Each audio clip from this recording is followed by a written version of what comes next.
Hello and welcome back to the DayLuna Human Design Podcast with your hosts, Dana and Shayna. Today we are moving and grooving through the podcast recording world. We've just been recording podcasts all day and it feels really, really good. And yeah, we have a guest on today who we've had on before. I love her. I love her wisdom. After this episode last time, so many people reached out because they loved her and just everything that she teaches is so helpful. And it just felt divinely timed once again in my life to be hearing this information. I think for everybody else listening, it's going to feel there's just so many nuggets of like, oh, oof, I needed to hear that.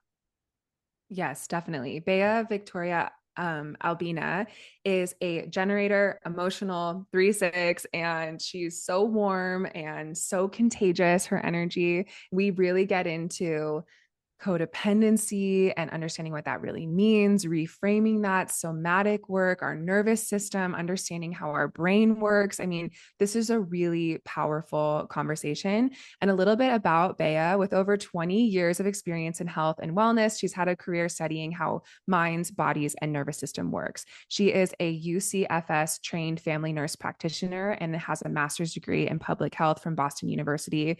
You all, she is so smart. Like literally everything she says, I'm like, I need to write down, re-listen. So definitely in this podcast, you're going to want to have a pen and paper. You'll probably get a lot of downloads and want to take a lot of notes. She is also a master certified life coach, somatic experiencing practitioner, certified breathwork and meditation guide. And she is the author of a new book that is coming out soon on September 30th called End Emotional Outsourcing, your guide to overcoming codependent, perfectionism, and people pleasing habits. Okay, so without further ado, let's welcome on our guest for today. Welcome back on, which is so exciting and fun when that gets to happen. Bea Victoria Albina. Bea, we are so happy that you're here. It feels, I was saying this before we started recording, it just feels like your soul feels like a friendly, warm hug that we've known for a long time. And we're really excited to learn from you today. So thank you for being here. And I first just want to start out by asking you, how are you feeling today? I am so happy to be in both of your company. My heart feels really light and really joyful. And yeah, like you were saying, like this feeling like I've known the two of you for ages, which is just such a beautiful thing, right? To connect over Yeah. these interwebs and feel like Yeah. so at ease, especially in Yeah. like what's a very hectic time in my life, launching a book and all of that. I'm really Yes. grateful for this exhale moment with you two. Well, we feel honored and so grateful that we get to just have this conversation because yeah, I don't know, it feels like being around family, honestly, which sounds crazy to say, but it does. And what a better job than to just get to hang out with people that you love being around. Are So fascinating and have so much to share. Like, so thanks yeah, for there's writing a book yeah. and My pleasure. Yeah, so Anytime. so let's get into it. I mean, I'd love to hear about your book. I want to hear about the origin and like how it kind of came up for you, Yeah. what the inspiration was. Tell us all about it. Yeah. So from the time when I was very little, like so many humans socialized as women, I believed that love and safety came from how I could give, how I could be useful and accommodating and pleasing, not from who I was in this core way. And that belief shaped everything without my even knowing it, including why I went into medicine. And so becoming a nurse practitioner felt like the perfect extension of that survival code. I could care for others, I could prove my value, I could prove I was wicked smart. And in doing so, maybe, fingers crossed, I could secure belonging, I could secure love, I could actually be valued in the world. Um, and so I started to really see this reflected in my patients in this deep way. They came in with tummy troubles. My focus was digestive holistic medicine. They'd come with fatigue, with chronic pain, with anxiety, with depression, things that don't always get fully better with just prescriptions, protocols, nutrition. And I realized the missing piece wasn't just diet or labs or pharma or supplements. It was all of that, because always all of that, but the elephant in the room needed to be addressed, which was the impact of stress, distress, and trauma on the nervous system. So their bodies were carrying these survival codes too. And so I started I'm a nerdy nerd. So I started diving in and digging in and studying the nervous system to throw my hair long before it was cool. But anyway.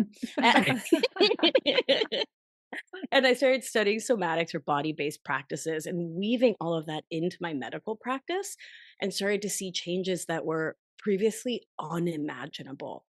And so and both in my own experience and my patients, there was this wall when the topic of codependency, perfectionism, and people pleasing would come up because those words weren't sitting right.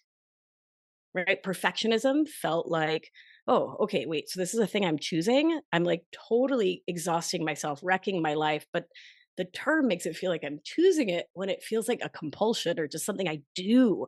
People pleasing, I mean, in my life, people weren't pleased with me. Actually, I was wondering, are you too mad at me? I'm sorry. Did I do something wrong? Ahem, right? And codependency, I mean, like, again, that wasn't me. And so the terms weren't working. So I wasn't getting the care I needed. And I saw the exact same thing in my patients' lives. Fast forward, I came up with this new term, emotional outsourcing, to describe those habits. And bada bing, bada boom, a book was born. Wow. Wow. Okay. So what is emotional outsourcing? Thought you'd never ask. Emo- Emotional outsourcing is when we chronically and habitually source our sense of the three vital human needs: safety, belonging, and worth from everyone and everything outside of ourselves instead of from within at a great cost to self. Oh, Mm, can yeah. you dive into those three: safety, belonging, and worth? Can you dive into what those mean? Because that is so true. Immediately it resonates, but I'm just curious to hear deeper what Yeah. what those show up, like how it feels to have those things in our life when we're giving it to ourselves versus when we're trying to emotionally outsource it from others. Yeah. So, first of all, no one's ever asked me that. And of course, you went right to the core of it because that's what you do. And that feels amazing. So thank you for that really astute question.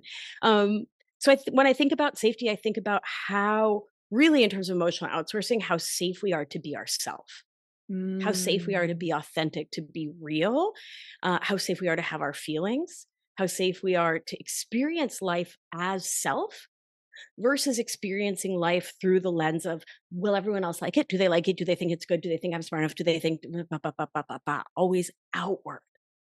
Mm, Yeah. mhm. And so then when we think about belonging, it's a similar framework about acceptability. How much me can I show up as and still be a part of this family, still be a part of this community, this religion, this culture, right? This milieu in which I find myself, especially as a kid, but definitely as a teenager and a 20-year-old and someone just really like figuring themselves out. How much me can I be is the question at the core of that. Right? And then worth is really about whether our true identity lines up with the limits and the paradigm set up by our context. Right? Are we supposed to be the smart kid getting A pluses? Are we supposed to be the sport kid? Are we supposed to be someone we're not? mm. Because when we're not being someone we're supposed to be, everything else unravels. And Wow. so emotional outsourcing is an attempt to say, no, no, no, no, no, don't kick me out of the village. Don't, please, please, please, please, please. Humans are pack animals. When the lions come, if I'm one tiny human alone, I'm toast. Please don't throw me out of the village. And so Wow. it's deep attachment stuff at its core, right? Yeah, hearing those in a deeper sense, it just opens the door of compassion in such a deep way for Mhm. me, which is really cool because I feel like when we're talking about codependency, like all those words, I just feel like it can be a little triggering. Like it just feels like the door closes. Like you're just like, no, I just can't move into that realm, or I've already done enough work, or like I don't resonate with that, or I'm self responsible and I've already done a lot of healing. And so I see what you mean by those phrases just kind of not working because it sort of does close some type of door internally in my heart when I hear those words. But when we're talking about safety and belonging and worth and finding those things from within and realizing that they are universal human needs, it Mm. automatically opens a little door in my heart and it says like, okay, that makes me feel seen. And Yeah. that, from that place of compassion and like self-compassion, it makes me excited to learn more and to want to do this work, which that is such a gift because yeah, that entry point is the most important thing. Otherwise, people will never pick up the book. People will Right. never listen to the podcast if that's not there. So I really, really love that wording and that explanation. I appreciate that. Yeah, and it brings to mind for me that the codependency model as we know it now emerged right in the thick of the war on drugs, carrying the same punitive crime and punishment kind of approach that dominated that time, the Reagans, the 80s. Instead of looking at systems and structure, instead of thinking about things like not feeling safe, not feeling loved, being a scared little kid, it focused on individual pathology. So it focused on, well, it labeled the people trying to survive within the conditions that create these patterns as sick, as enabling, as defective in character. And I think that's done generations quite a disservice. Oh yeah.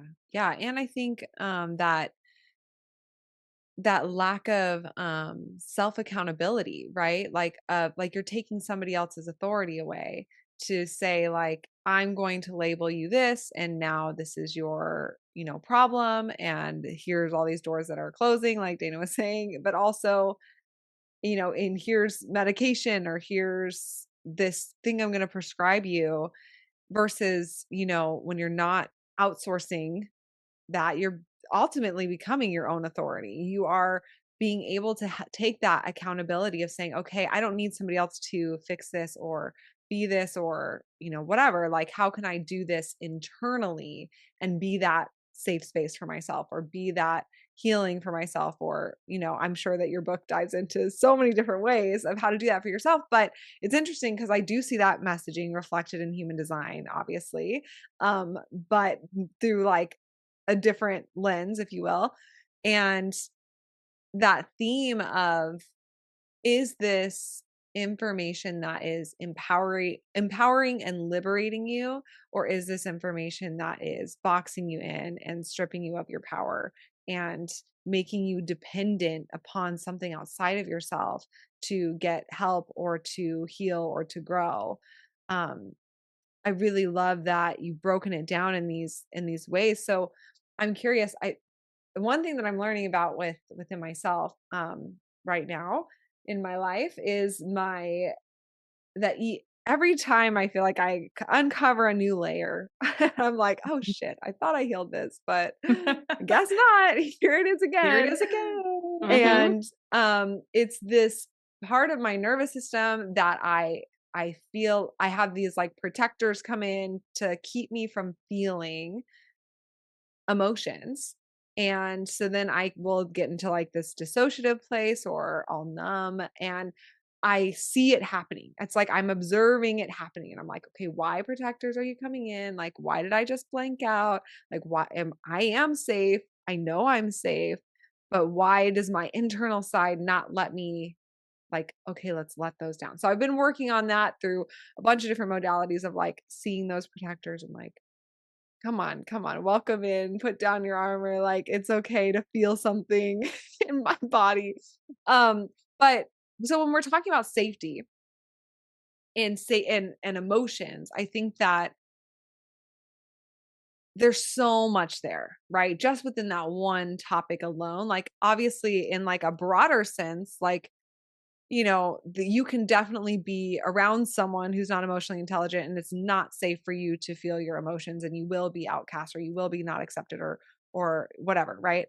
But even if you have people, you're surrounded by people who are emotionally intelligent and who will totally accept you, you still can have these internal things that tell you it's not safe to feel emotion. So I'm curious if you could dive into, or if there's anything that you feel called to, direction you feel called to go from that, but around like tools or tactics to come back into your own and healing some of those aspects.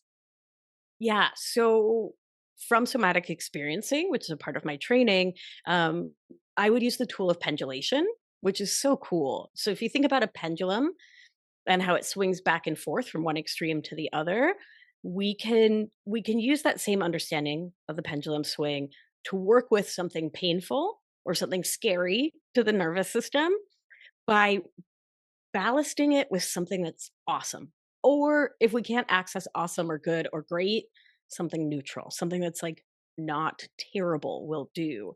And so in session, what I'll do is work with a client to orient their nervous system.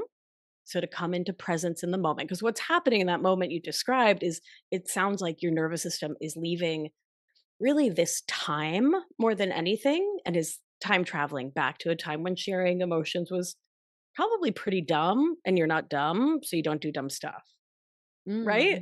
Like, let's Yeah. give credit where credit's due. 10 out of 10 points to your nervous system, like 100. Way to go. You know what I mean? Yeah. Right.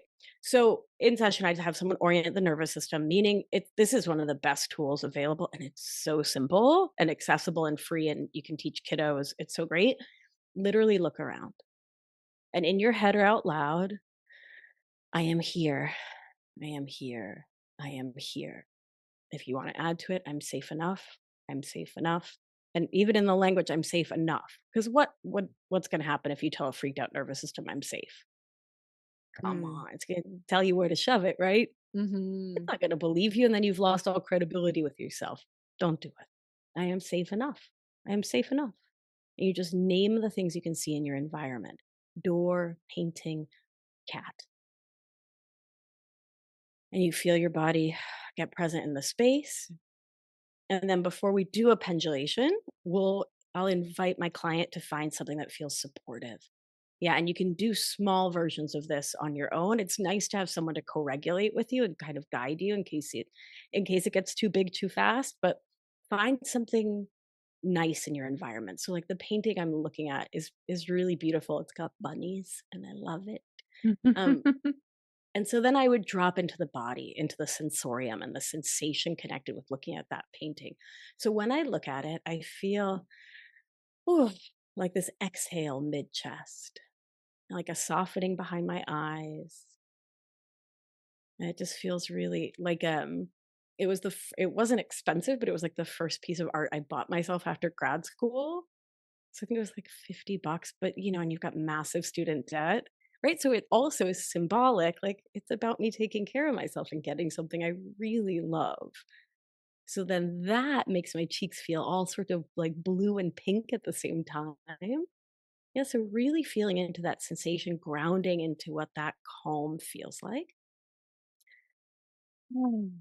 And then I would start to take my body towards that scary, but like if 0 right here is me grounded looking at my painting and 10 is fully experiencing the scary, I'd go to point 0.5. Ooh, sharing feelings with an emotionally immature parent and coming back and the bunnies.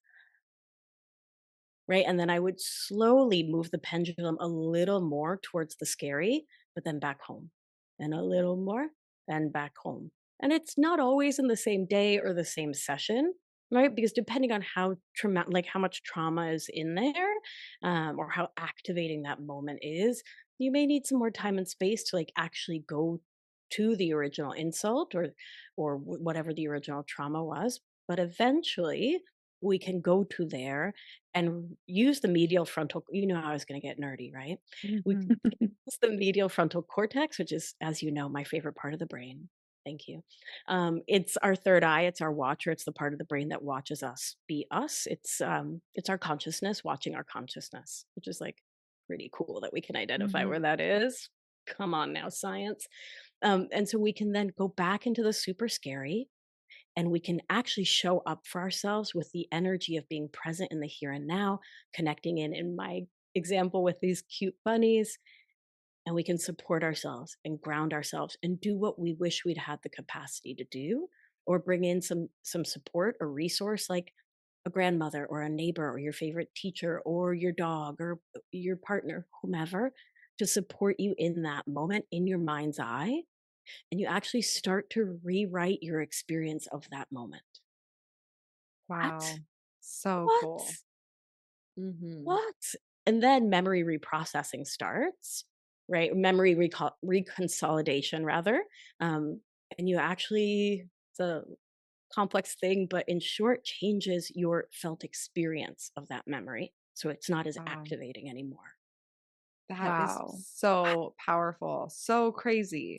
And it's Wild. like you can't change what happened in the past, but No. you can change your memory of it and the felt associations and feelings Yeah. connected to that memory. Like that's amazing.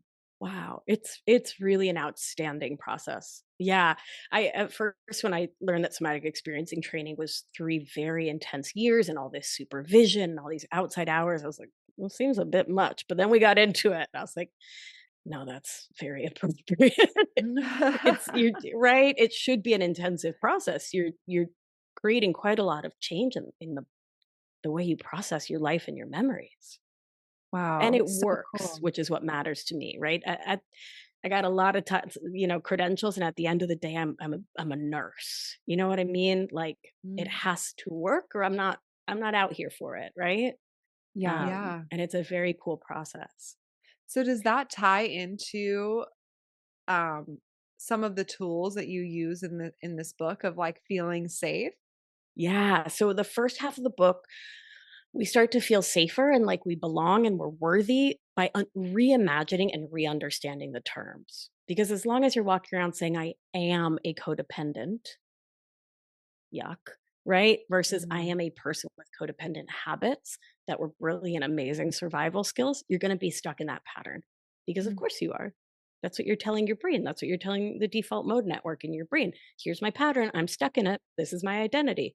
So we spend the first half really breaking that down, really talking about the origins, really placing the concepts within their socio-political framework because it's not you. It's the people Mm, you grew up around, the religion, the culture, the society, the way we were conditioned, the way we were socialized, right? I don't believe anyone's born codependent. That's for silly gooses. We are born dependent because we are children's, but this abandoning self for others, that's very much learned, in my humble mm. opinion, right?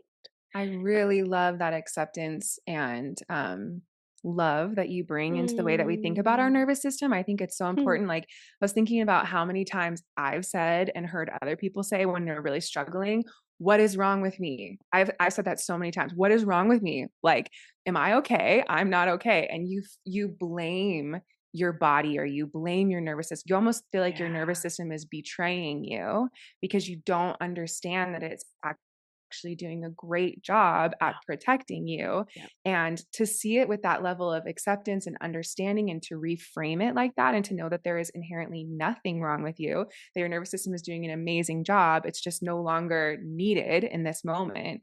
That reframe is huge because I feel like it once again is like if you feel like what's wrong with me, I can't understand my nervous system because it's too complicated. It's once again like a closed door to the whole experience and the journey.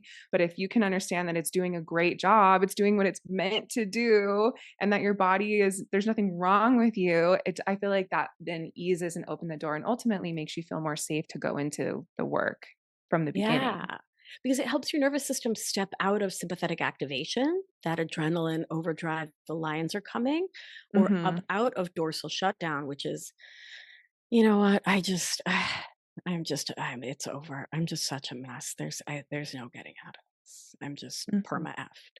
Right. And Right. so when we can step into compassion and love and care, we can step into ventral vagal, which is the safe and social part of the nervous system.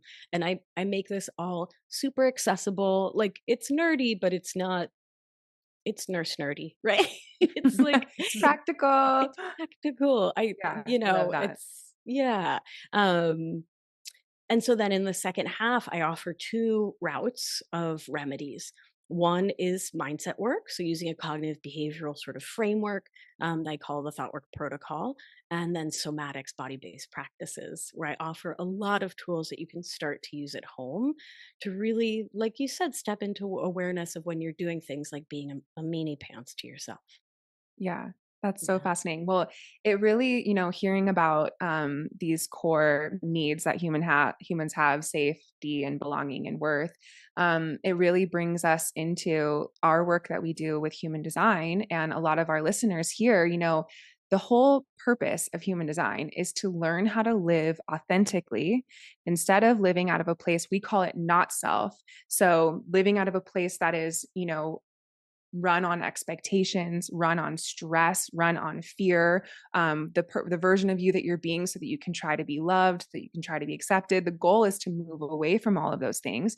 Human design really gives you, different whole form of tools that you can use, but the goal is, very similar. It's about, how do I feel empowered to be safe, to know that I am worthy as my true and authentic self, and that I can belong and find my place harmoniously in the world, even if I'm different from other people. And so, so much about human design is about being really brave and learning what your truth is, learning how to speak your truth, learning how to hold your boundaries, learning what you actually want, not just what you were taught to want from people around you. And so I think that this work can pair so well with people on that journey, because it can be really challenging to, what we call, follow your authority and make a huge, bold decision that your parents will not understand or accept, when your nervous system is like not even going to let you get to that place of feeling it. So if we have those traumas that are unresolved, or, our body is just kind of shutting down before we can even get to that place, it obviously can be very, very challenging or even impossible to actually hold that boundary, speak your truth, make those decisions. So I'm excited for people to learn about these tools. And I think that our bodies and our nervous systems, our brain, everything that you're talking about, our bodies are so incredibly miraculous. It literally breaks my brain, blows my mind. And I just feel like we as a society in general have so little education around it. And education is empowerment. So I'm really excited for people to learn from you, to read your book. But I'm curious to ask you, like, in your own journey of becoming yourself, your true self, and living life authentically and feeling empowered to do that. Um, what was that journey like for you? And, before somatic work, like, I'm just kind of curious to hear about your own perspective in that. Yeah. Life is so circuitous. It takes so many twists and turns. And when I look back, I feel like there were periods where was so embodied and so present, and in some ways moving forward towards my own goals, but always with this sort of like, it's like I was walking through the taffy of other people's expectations. Also, how have I never said that out loud before? Yeah, Can that you was picture it? good. Like Yeah. taffy, like saltwater taffy. It's Every sticky step you and take has that yeah, tether behind. right. Like, and you don't even know how to get out. It's like a different kind of quicksand. Someone write that one down. Yeah. But um, growing up, I was too much for my parents. Too gregarious, too loud, too Leo, too much. They moved to the US from Argentina when I was little. There was a dirty war back home, and they, like so many immigrants, wanted more opportunities and more, well, was then a safer country. Um, and and I get it, right? They were people who had very limited emotional intelligence, limited emotional maturity, and emotional capacity, which makes sense for people of their time and place. And they left home, which was this boisterous, loud, exciting, happy place, and landed in Rhode Island, where, with all love for the great state of Rhode Island, please, I don't want any hate mail from Rhodey, but it's not Argentina. And we were the only South Americans we knew. It was a very lonely life for them. And then they've got this boisterous, loud, screaming, running around little kid. I broke a lot of things. I think I needed glasses in hindsight. I also like have that ADHD joy of like I get excited and I knock things over. Course. What are you gonna do? At this Well, age, you I'm are like, 3'6". Yeah, for oh, all of wait, our wait. listeners, Tell me. me and Shayna are smiling so much hearing you say this, because in your human design chart, your profile is a 3-6 profile, and threes are here to learn through trial and error, and they are here to find what doesn't work. And so they often end up breaking something. Shayna's daughter, it has a 3 in her profile. So we were literally just talking about this today, how it's like she's not actually breaking stuff. She's just finding the thing that was going to break first before anyone else. And now she's bringing it to our attention so that we can correct it. And we should be saying, thank you for showing us that this was flawed or didn't work. And instead, what we often do without awareness is to blame that child for breaking everything, for being too much. Why can't you just sit down and sit in school like the rest of the kids? Right. But threes are kinetic learners. You need to move your body. You need to be immersed in the experience and discover it for yourself. Yep. Learn for yourself. Not be told this will break. I've been playing with a necklace this whole time under the Zoom screen. Yes. I need kinesthetics. The kinetic, I need movement. I need taka taka taka taka. Oh my God. Can I just pause to say, you don't need to pause the recording, but I just love your brains and how the two of you are so dedicated to your craft that you hear it everywhere. Everywhere. I love excellence. Yeah. It's our lens that we see the world. And honestly, it's so fun that we get to share it in this space, because we talk about this at home, and our husbands just like roll their eyes because they're like, can you ever stop talking about human design? It's like, no. And it's just the lens that we see the world. But it's really interesting to hear too, like the lens that you see the world and your expertise and your excellence. And I feel like, our work has such a common thread in really helping people feel empowered, like just the whole idea of not outsourcing, but finding that power within. It's such a core theme with human design, and also in your chart in general, you're an emotional generator. And as a generator, you just have so much life in you. You are someone who is just brimming with life force, and it's meant to be contagious, and it's meant to be powerful. And you're never here to hide that or feel like it's too much or not go for what you really love or what you're really lit up by. And of course, the conditioning is to use that energy and to sacrifice it, to put your head down, to do things to support other people. And you have an energy in your chart that you have the channel of community. So you are someone who really, really wants to help other people, to build community, to make things better for other people. But that can be sort of a recipe for people pleasing, because it's like, I want to support people. I want to provide. And then the story and the messaging is, okay, then you need to sacrifice what really brings you joy and lights you up, because that's just too much. And you need to do these responsible things. So it's really cool to hear you reflect back in your own, version, in your own story, some of these energetic mechanisms that are in your human design chart.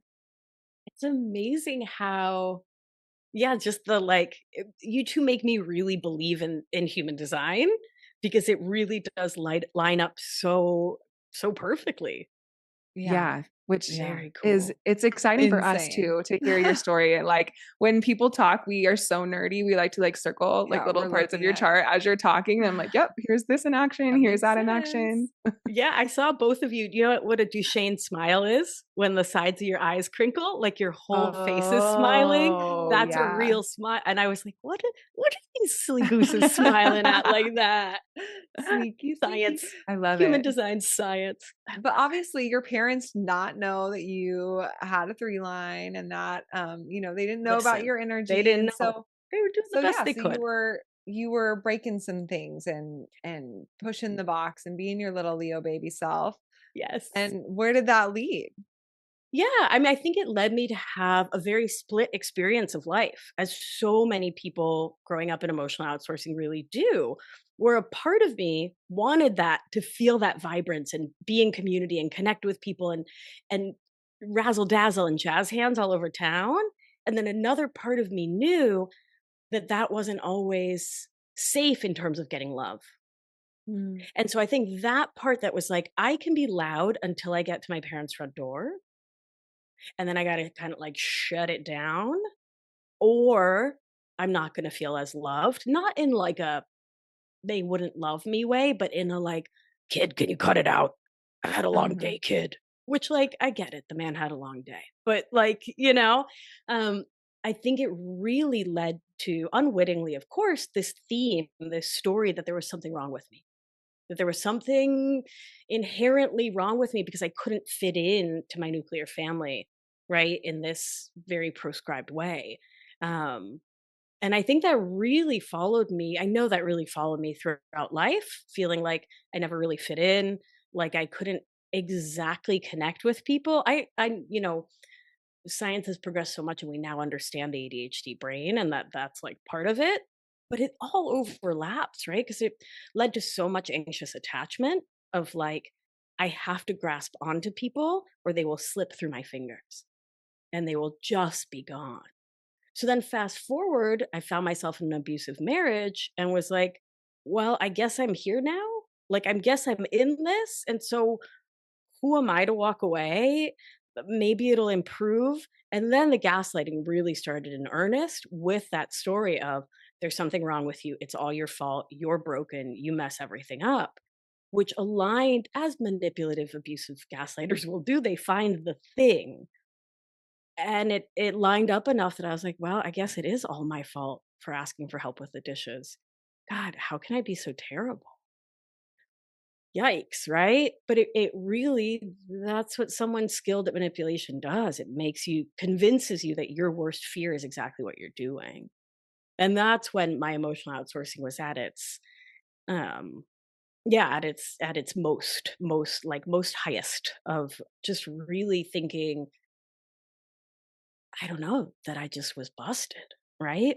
And it was from that experience of really reclaiming myself through somatics, through somatic experiencing, through coming back into movement, coming back into my body, and learning thought work, that I was able to get out of there and realize that how deeply the story that codependent people are inherently defective and broken really paralleled my experience in that marriage and kept me in that marriage.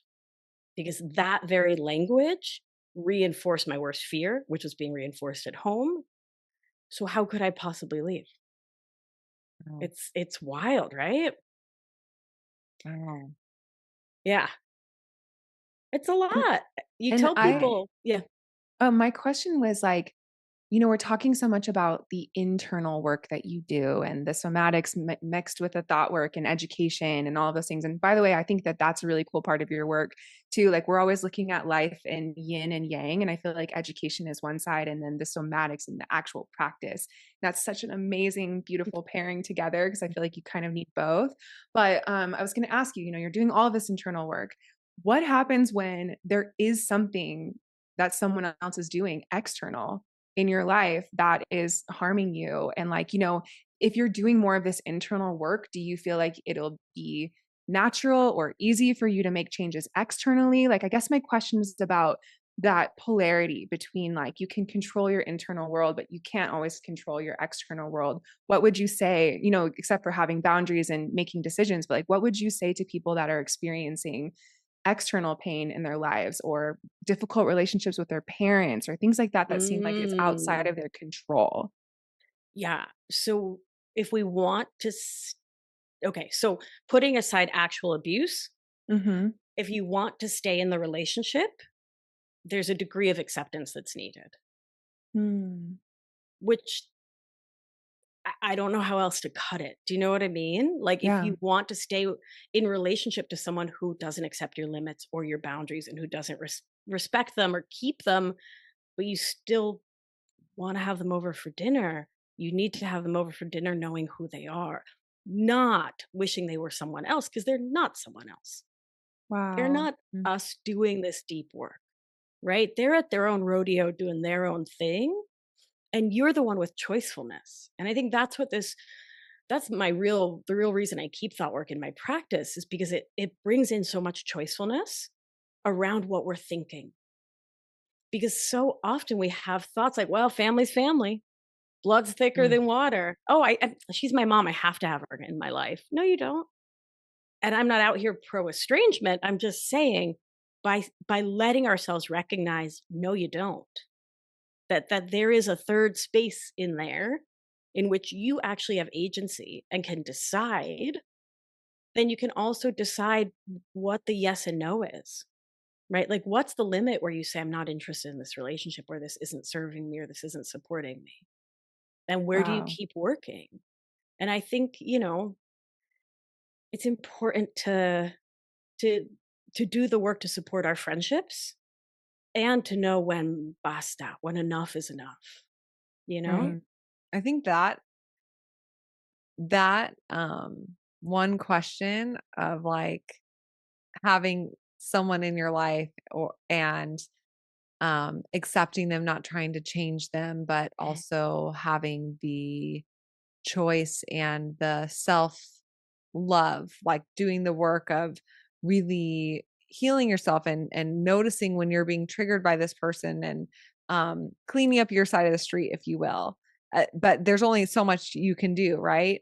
That scenario alone, I think, is probably the biggest thing in my life, lifelong learning lesson, and probably everybody's. But that is just, I'm always coming to new layers and new layers and new Yeah. layers of like, Yeah. oh, okay. What does forgiveness really look like? What is letting go of resentment really look like? Like I thought I did, but then here's my nervous system. Like, just kidding. You got a little resentment thing on there Residue. and residue. Exactly. But I do think that it's it's so important because on one side, our souls are not meant to only be surrounded by people that support us and uplift us and our amazing relationships. Like we're meant to navigate people who trigger us, who maybe abuse us, who maybe manipulate us or control us in some way, to help us figure out who the hell we are, what we want, what we believe in, what we deserve. Like give us that contrast so we have growth and light and beauty and healing in life. Like if we're talking about a soul level, right? But then there's that other side of it of like the choice, right? Like, are you continuing to choose your abuse or your thing? And how can you do it where it like can maintain a relationship while accepting someone, not trying to change it? Like there's so much there that I'm like, will Yeah. it ever That's really be profound. figured out? Like, will it ever Yeah. be? And Yeah. is it even And I something to figure out? Like, I don't know. right. And I don't think anyone's choosing to stay in abuse. I think there's like really complicated other factors. I think maybe if Yes. we pull it back from abuse to say, like, your mother in law is annoying, or she makes weird comments about your clothing, maybe you're choosing to stay in that to work something out. But actual abuse is where I personally draw the line of Yeah. there's nothing to learn, there's no lesson for my soul. It's wrong, bad, deplorable, not okay. But Yeah. that's how I relate to it from the other Yeah. side of abuse. Yeah. No, and I think that that's really important to differentiate Yeah. and notice, because I think, but maybe I'm wrong, that our people pleasing side wants to excuse behaviors that are actually abusive, because we want to Yeah. maintain the relationship or because we don't know any better. Like there's so much Yeah. that we just didn't even know, like gaslighting, didn't know that was a thing. Narcissism, didn't know that was what my mom had this whole time. Like, Right. like there's even anxiety. Like I remember having panic attacks in college and literally thinking I was having a heart attack and going to the hospital. Like, I'm having a heart attack. And they're like, no, you had a panic attack. You have anxiety. Like, what was that? I have no idea what that was Oh, at that time. Like, so there's just stuff that we just didn't know any better. And now we yeah. do.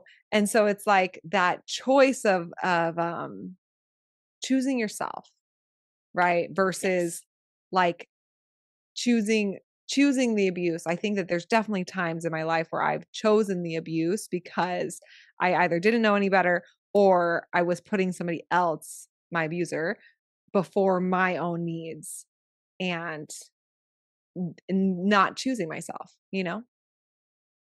A lot of right? complex But I lessons think in there for sure. so many Yeah. complex lessons, but I do find it so helpful you sharing, like differentiating that, like um there's nothing beneficial for me out, like what you said about there's nothing beneficial out of this relationship. I don't need to subject myself to that. I think that a lot of people really need to hear that. Yeah.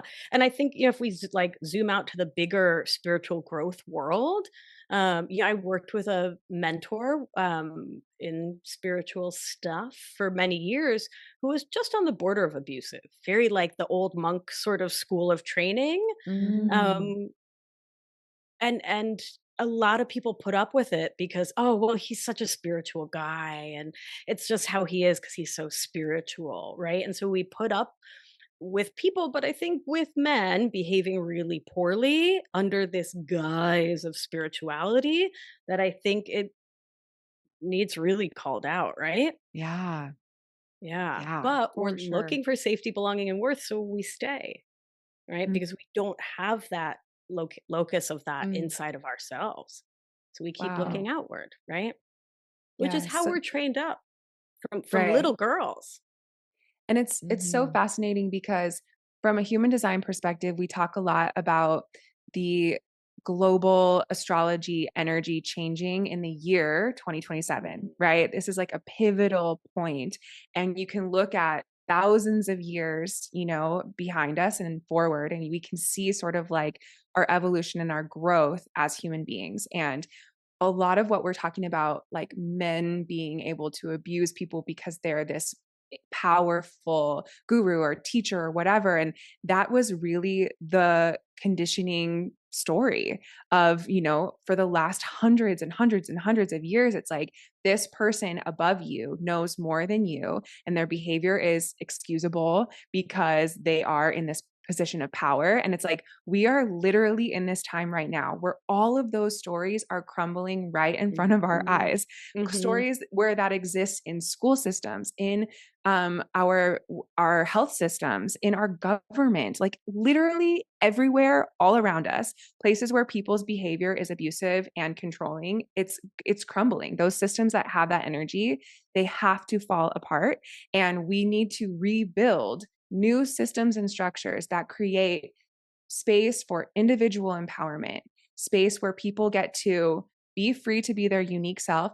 And there's an emphasis on collective harmony and care.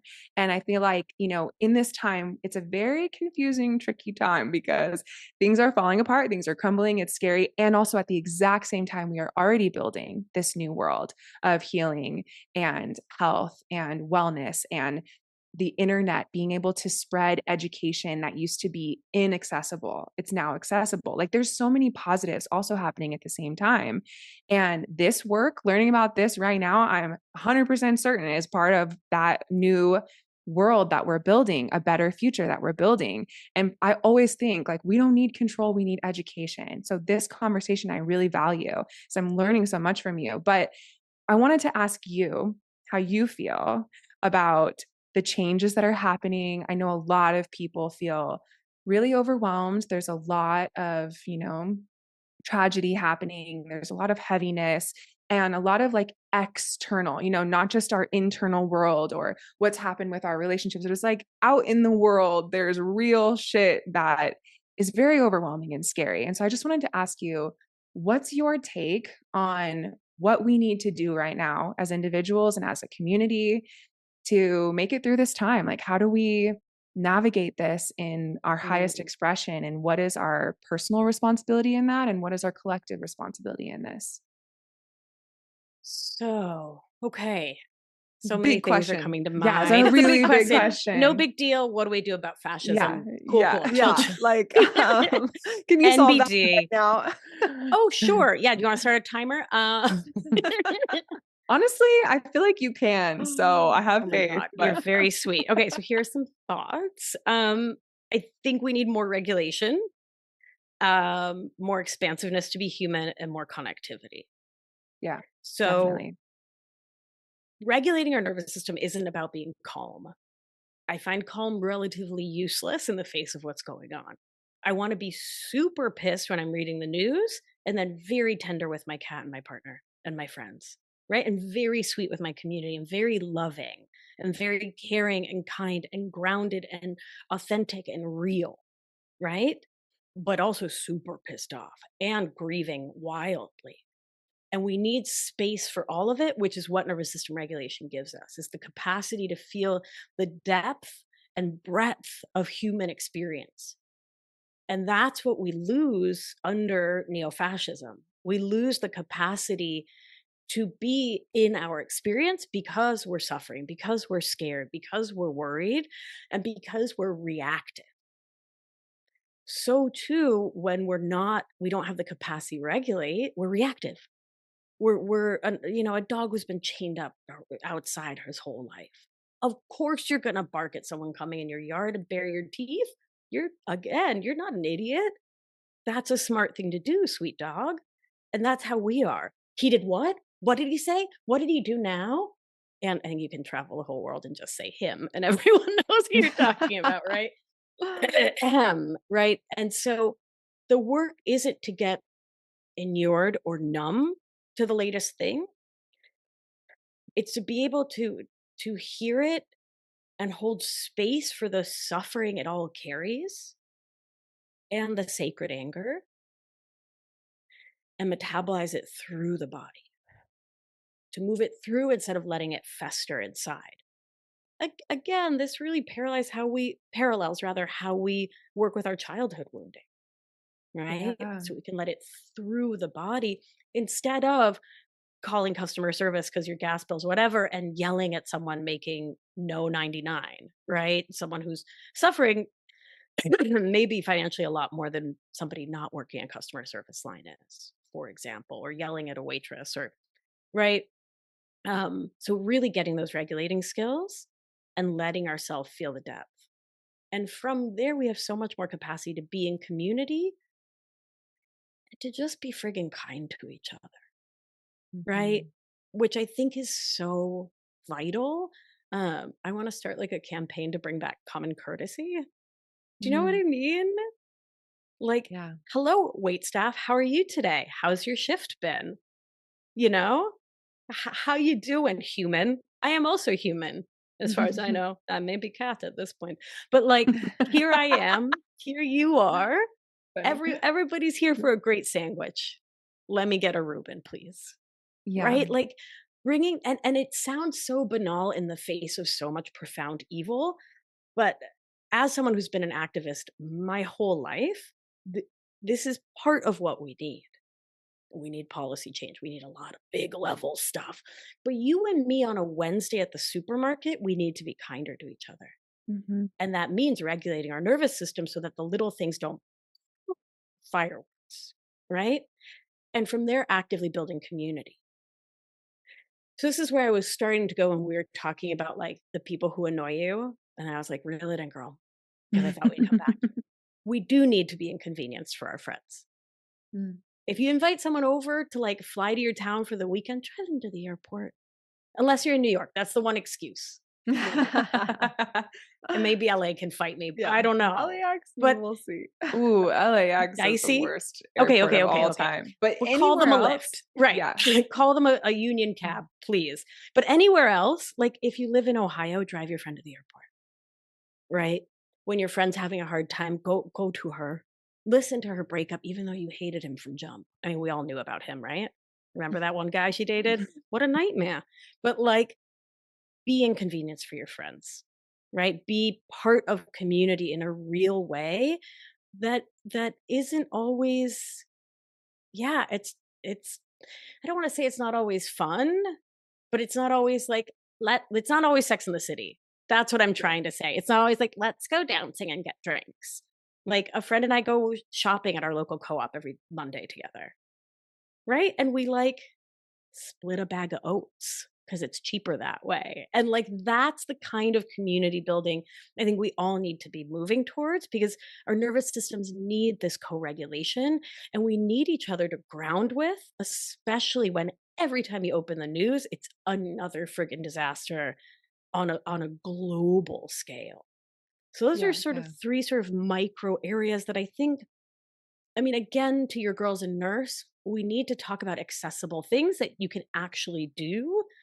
And so in lieu of, I don't know, running for Congress, we can do these little things in community. What do you all think? Yeah. I Good love places that. to start? I love that. And I love the like starting with the regulation, because if you're always inconveniencing yourself for your friends and family and you're not regulated, right, then you slip into that people pleasing codependency. And But eventually blowing up on people, all of that, right? exactly. Yeah. Right. And so, but also I would say like in that community part, uh, asking people for help, right? Like I feel like Yes. we've slipped into such hyper dependence that, or hyper independence Yeah, that yeah. you know what I meant, that we don't ask. Like people don't ask me for a ride to the airport anymore. I feel like they used to in college when it was like more normal, or like just asking like, hey, when you go to the grocery store next, can you grab this for me? I'm out. Just these little favors that I just started doing that with my direct neighbor across the street. And it's so great because she'll ask me, if I have something, and then I'll come over with my daughter, and then she'll watch my daughter for a minute while I like go do something else. And it just feels like, oh, you asked me for something? Like, yeah, like I want to do it. And then now I get to ask you for something. Like that feels so great, right? That actual community. It's, I think a lot of times when we are thinking about community from our super Americanized individual secular family units that only depend on yourself or else you're a piece of shit kind of culture, um, then we think of, okay, what can I provide to other people? What can I do to support? Like, let me bring them food. Let me, play music for them, or like, we're going to get together and just party and that's it, right? We're going to get together and just drink.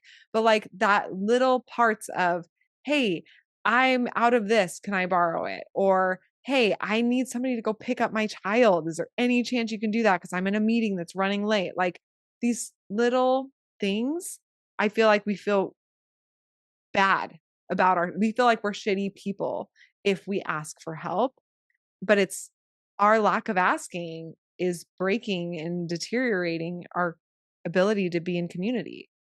And it's making us feel overwhelmed and unsafe. And it's so true that when you can walk over to your neighbor's house and knock on their door and ask them something and they'll be there, it makes you feel so safe. Like I notice this all the time that when I am around my community in those small little ways, I do literally feel like no matter how big the challenge ahead is, we're going to be okay because we have each other.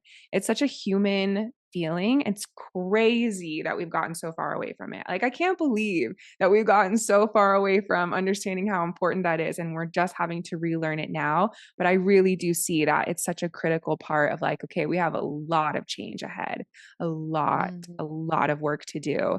And we're not going to be able to do that easily if we're not loving one another, supporting one another, looking at someone in the eyes and smiling at them. Like it's so simple, but profound. And it really does kind of, you can feel without even knowing the science that it regulates you and that it makes you feel safe and it makes you feel more like you have more space to hold the big grief and to hold the big, all of those other big emotions. And I think that that part of what you shared is also really profound because I feel like, being someone who is a spiritual person or like goes to yoga, like all you're like trying all the time to be calm and peaceful. Like it's just something that you sort of get programmed into you at some point. And I feel like you, especially also as someone who's been conditioned in like this female gender, you're really taught that like fear and or anger, I mean, has no Mhm. place in your life and that it's not healthy or helpful.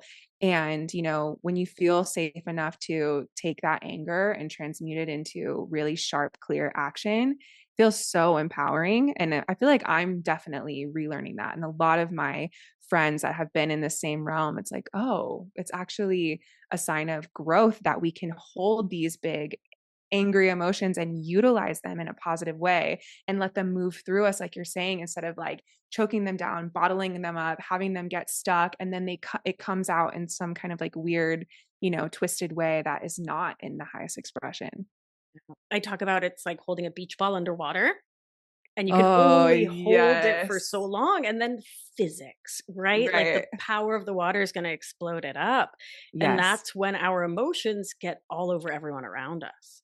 Right. And Yeah. so it brings me back to the definition of emotional outsourcing. It's when we're seeking all those things at a cost to ourselves. Because the Mm. follow-up question is, wait, I'm supposed to like give to my friends and take care of them, but isn't that codependent? Not if it's from your overflow. Right? If Mm. your cup is full and you're feeling good, and I love giving. I love taking care. I love being sweet and loving when I from my overflow, right? And I Yeah. recognize that in an interdependent relationship, which is two autonomous humans moving together with mutuality and reciprocity, right? Without expectation, without obligation, without with all I've done for you, you can't drive me to the supermarket or the where airport, whatever. When that kind of energetic's not on the table, I will move mountains for you. Right. And then the second that that codependent energy comes in, my body lets me know we're slipping into something. Back it Mm. up, back it up. You know what I mean? And so that's what another place where our work really overlaps, right? So you can Yeah. really see what the codes and the guides from your own body are that let you know effectively, like, what are you up to?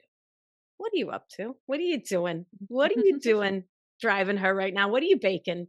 Are you trying? And here's the question: what am I making this do for me? What is the emotion I'm trying to make it do for me? Right? I do that before I pour a glass of alcohol. Am I making this gin and tonic? Am I trying to have it take feelings away? Then I'm not having it. I'm going to go for a walk. Mhm. But same too, if I'm going to bake for a neighbor, do I want her to think better of me? Am I trying to get in her good grace? Like, what do you, and it's like, no, she loves cookies and I love baking them, but I'm trying not to eat them all. So, right. And so Yeah, like that being little check really in that, honest. Yeah, yeah, honest with that intention behind it. yeah. Is there a place in your human design where you can see, like, that gives you like guides or clues into your intentionality and how you move like that? Does that make sense Yeah, as a question? Ooh, absolutely. There's so tell many me, nerds. places that um there's so many places that, it really shows us where on one hand, this is a gift that you have and it feels really good. So for example, with what you're talking about, it feels really good for you specifically. You have this channel of community to support people and to make sure people feel seen and valued and cared for and nurtured, right? That feels good. But Yeah. then the you're the only one who's going to know, have I slipped into this because I know they need this? I can feel their needs. I feel like I should. I want them to like me. I want them to have their needs met. So maybe it's more important than mine, but I feel like I'm dragging through the mud to do it, but I just suck it up and do it anyways. Like that line is so thin that you can be doing something because it was like, "Ooh, this feels good." And then all of a sudden it slipped into like "Oh, it doesn't feel good, but I should. So I'm gonna." And you're trying to like push back up to that place, but you're not there. So I always say like, are you doing this just to scratch the itch? Because it's like, I don't know, let's say what my purpose is, but I know that it feels good to help everyone else around me. So instead of figuring out what my purpose is taking care of my family, taking care of my friends. Like I identify as the person who always sacrifices themselves for other people, right? There's so many people who have that. And that's because they've just been scratching that itch instead of asking deeper, what is my actual purpose? Who actually am I? And when you have that clarity, then you're not now identifying with something that on one hand is your gift, but on the other side is your not self, is what human design would say, and is the low expression and is self sabotaging and is draining your energy, right?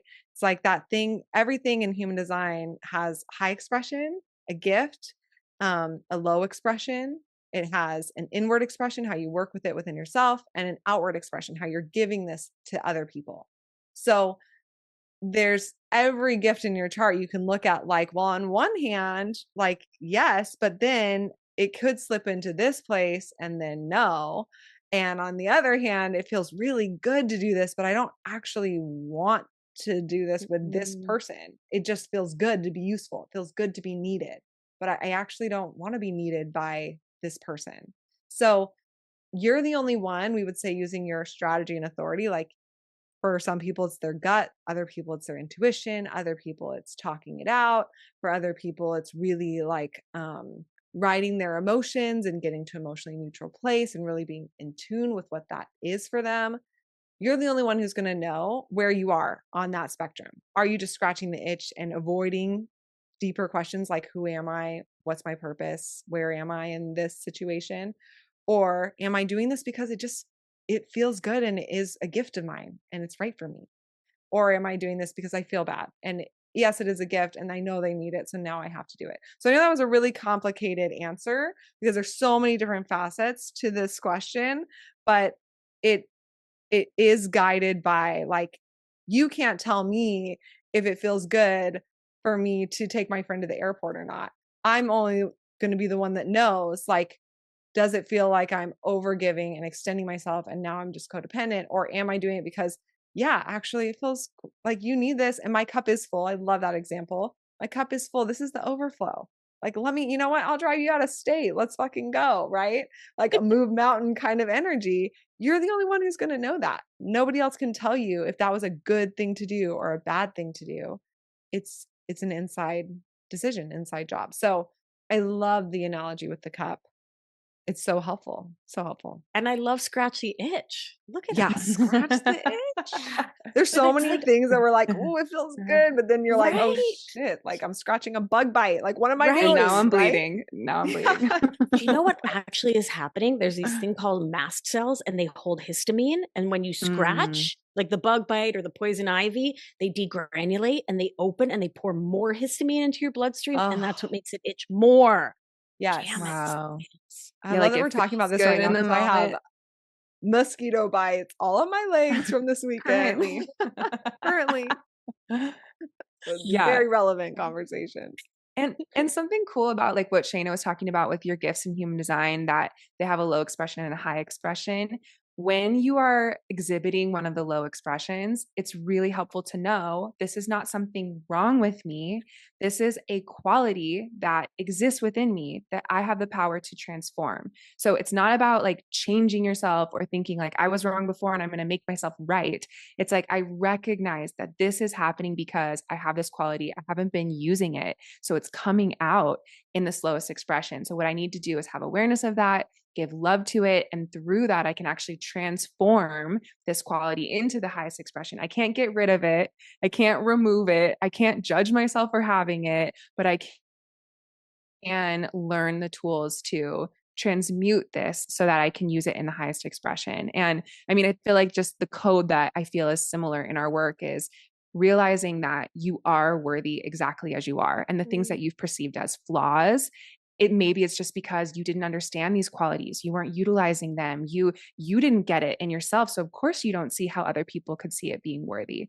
Of course you don't see how you could belong being your true and unique self when you don't understand these qualities in yourself. So I just think that that medicine of what you've shared in your work, it's felt really just like loving and empowering to hear. And I think it's, reflected in people's human design journey. But also I wanted to say, like in people's human design journey, you have your authority. So you, Victoria or Bea, have emotional authority, which I also have, and 50% of the population has emotional authority.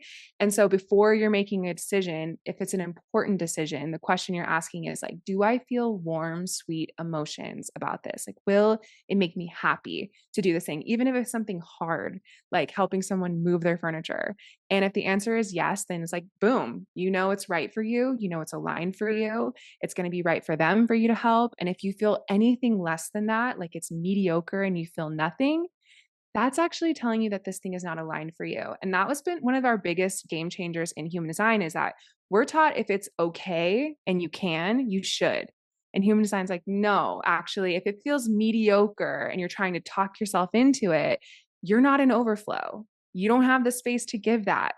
And you're trying to convince yourself that you do. And, waiting and only doing things that, if you have emotional authority, it brings sweet emotions in your body to think of doing it.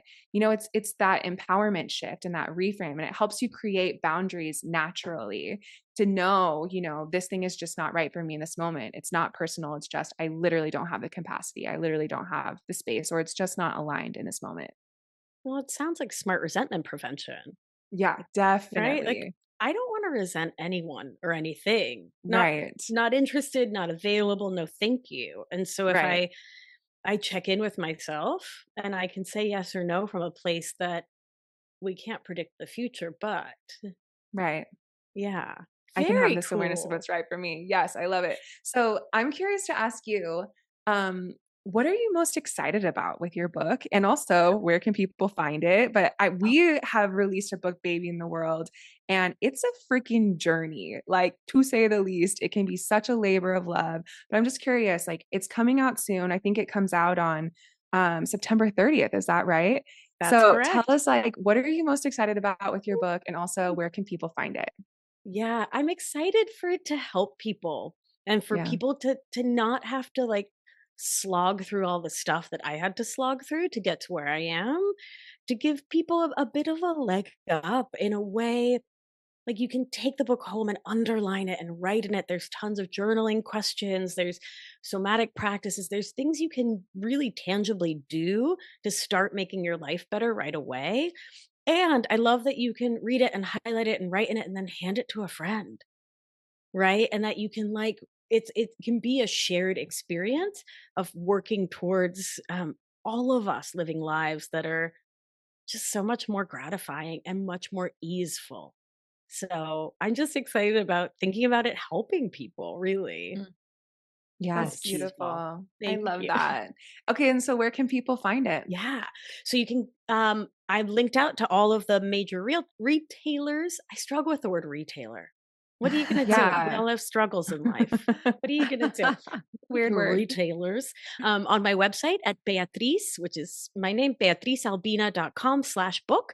And I have a number of thank you presents there available for folks who order before pub day, and there'll be a few after too. So really excited to share it with all of you. Amazing. I'm so excited just to get my hands on it, to read it. I'm excited for honestly, I could think of so many people throughout this conversation that I'm like, oh my God, they're going to love this episode. They're going to get so much out of this and just are so excited to get your book. So thank you so much for sharing your wisdom and your insight and for being just so smart and funny and also a real bitch. Like I love it and I'm so grateful. So yes, thank you. The And Yes. winning combination. yeah. Okay. So everybody head to your website. Did you shared your website? Okay. This kind Yeah. of froze for me. Oh, Um, okay. Yeah. but thank you so much for being here with us today. Thanks for having me. I just love Bea. I love everything that she teaches. And this conversation, I feel like, opened a lot of doors. Doors was like a theme in this episode. I don't know if you noticed, Dana. We were like, it's opening doors, closing doors, doors, doors, doors. At this point, I'm like, what the fuck is a door? But they're open and they feel easy breezy. And it just feels so good. So I hope this episode resonated for you as well and just opened some doors for you. And we love you. You know where you can find us, our website, daylunalife.com, and our Instagram at DayLuna. And if you want to check out our book that we mentioned in this episode, it's called Your Human Design, and it's sold anywhere that you can buy books, on Amazon, Barnes and Noble, really anywhere you want. And yeah, we love you and we hope you have an amazing rest of your week. Thank you for tuning in with us today. If you like this video, be sure to like and subscribe to follow along and learn more about human design.